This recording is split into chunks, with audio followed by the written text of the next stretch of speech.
On November 6, 2023, on the Minecraft launcher, I noticed that there was a post about the official Minecraft server list. This list was a partnership between Mojang and GamerSafer to get players to connect with each other using these servers.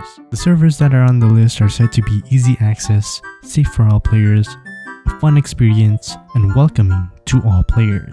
Today, I'm going to be joining a couple of servers that have piqued my interest and see if they're worth playing or not.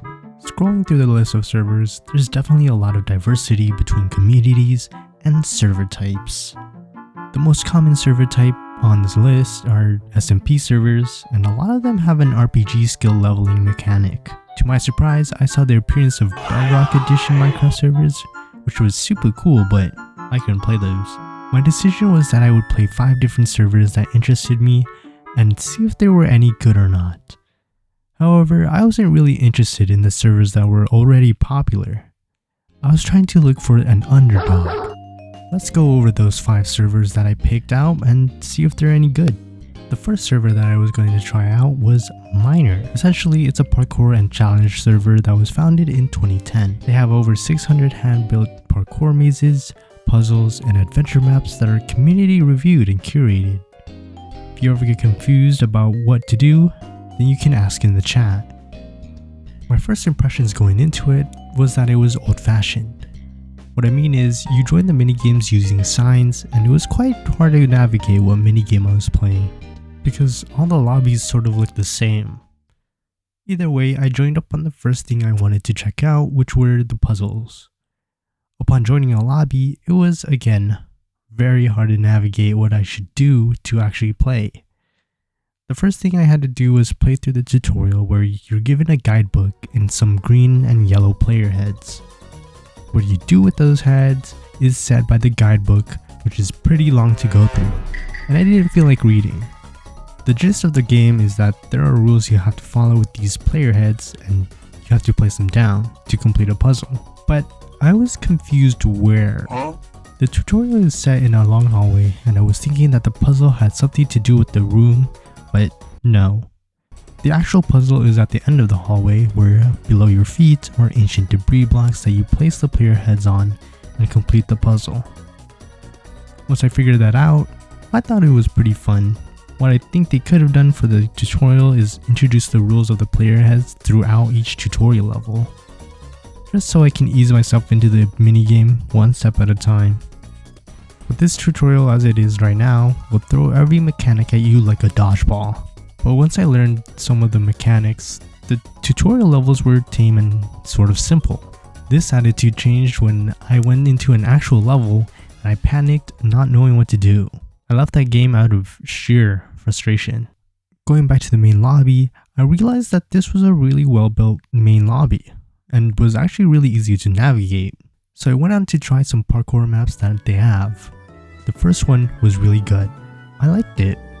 I completed it in under 2 minutes, but then I went to another one, and that one wasn't so good.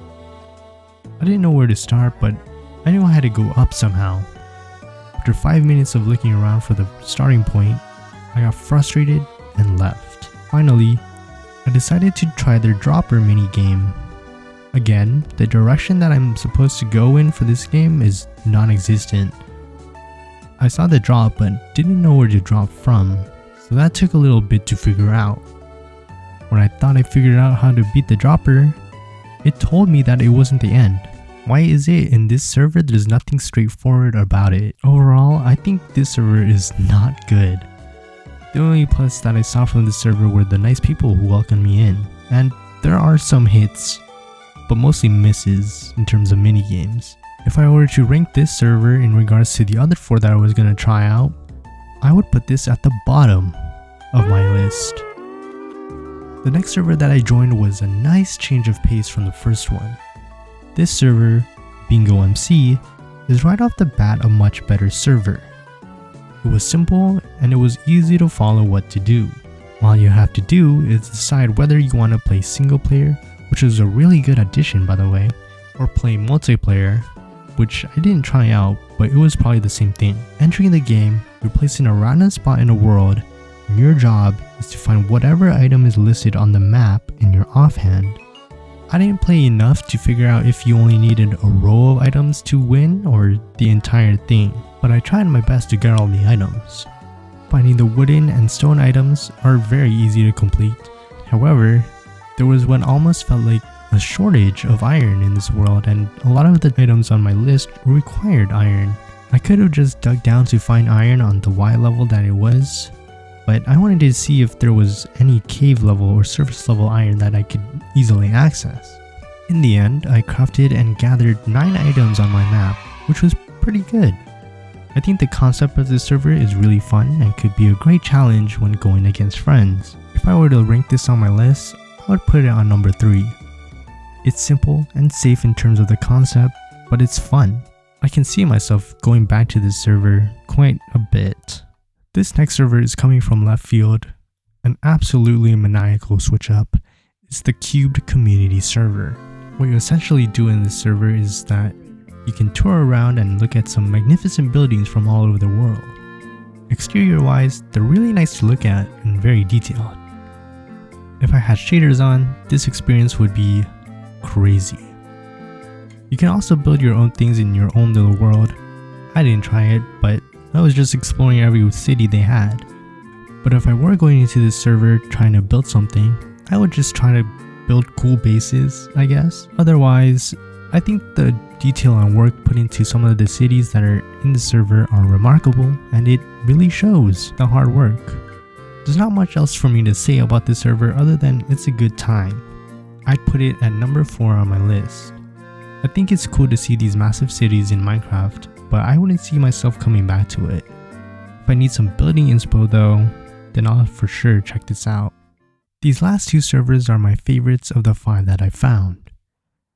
XaosCraft is an SMP server where your goal is to claim some land, protect it, and level up your skills. There's other features as well, and they're listed on the website. The first time I teleported, I was in the desert, and I ran around looking for what I could do. I noticed that on my right was some sort of economy system, power, playtime, and how many blocks I can claim. I thought that was a cool feature that they had. I wasn't able to play much on this server, but I enjoyed my time here. It was a pretty simple experience, but for the most part, it had everything you'd expect from an SMP type server. They also have loot crates, which you use special keys for. I think when I rolled for something, I got a Jigglypuff, but I wasn't sure on how to equip it. The only complaint that I have is that I think it shares that I completed a Minecraft achievement to everyone else in the server. That was kind of embarrassing. But this server's simplicity and the replayability for me is what made me put it up in number 2. I could see myself grinding this if I had the time to. This last one I'm surprised is even on the official list, but it's cool to see it on here. I'm talking about the PokeHub server, which is one of a few Cobblemon servers. To play on it, you need to install their personally made mod pack on CurseForge. This surprised me since I didn't think I would see modded servers on the list, but I was proven wrong since there are a couple. Once I downloaded the mods, I logged in and I immediately died. Whatever happened, I don't really know. The main lobby features a really cool build of some of the starter Pokemon which are built on mountains. In the lobby, you can choose from 4 different realms to start your Cobblemon adventure. I want to mention that each realm acts as a different save file where Pokemon that you own in one realm won't transfer to others. That also means you can choose 4 different starters for each respective adventure. I decided to join the Dusk Realm since it had a cool name. Entering the wild world of Pokemon, I was given a lot of stuff to get started. As with any Pokemon game, you choose a starter.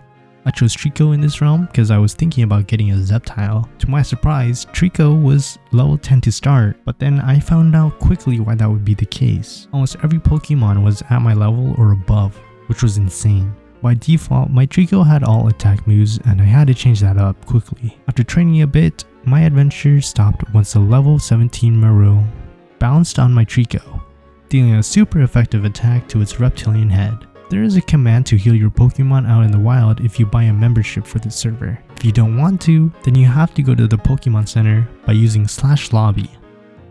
I didn't explore too much of this lobby, and for the most part, there were just crates and a Pokemon. While there are a lot of good things I liked about this server, there are some minor critiques that I had. First, there was this thing about claiming your little prize that kept showing up in big letters on my screen every so often. Secondly, while there was a lot of good things going on, there were 2 instances where the servers restarted due to lag. Each restart happened within 15 minutes of each other.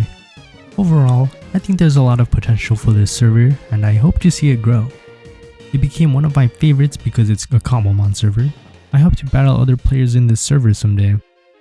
I'm sure that there are other super cool and super friendly servers that are on this list to join. I just found it interesting that Mojang and GamerSafer just put some time into making this list. Looking at the list of the servers that I've played, I think there are a select few that are true hitters.